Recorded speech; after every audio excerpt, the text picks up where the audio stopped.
বলেছে আমরাও বলে আসলাম হোয়াটেভারই যদি করেন তাই করা এবং এখানে যদি যতজনকে বাইরে নিয়ে যাওয়া সম্ভব হয় ততজনকে বাইরে নিয়ে যাবে, কিন্তু ডাক্তারের পরামর্শ ছাড়া সবাইকে তো অনেক কিছু মুভও করা যাবে। এখন এই লস এই ক্ষতি তো অপূরণীয়, এটা তো কোনো কিছু করে পূরণ করা যাবে।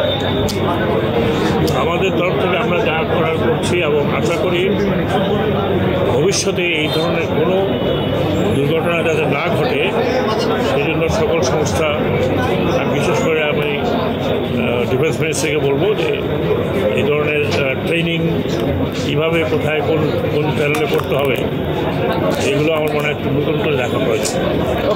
ঢাকা শহর তো ঘনবসতি শুরু, এটা যে কোনো কিছুতে এফেক্ট হয়ে যায়। আর আমি আল্লাহর কাছে দোয়া করছি যে অন্তত তাদেরকে শক্তি দিক। এই অপূরণীয় শোক।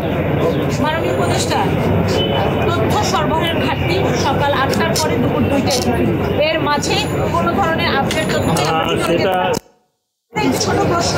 এরপরে যখন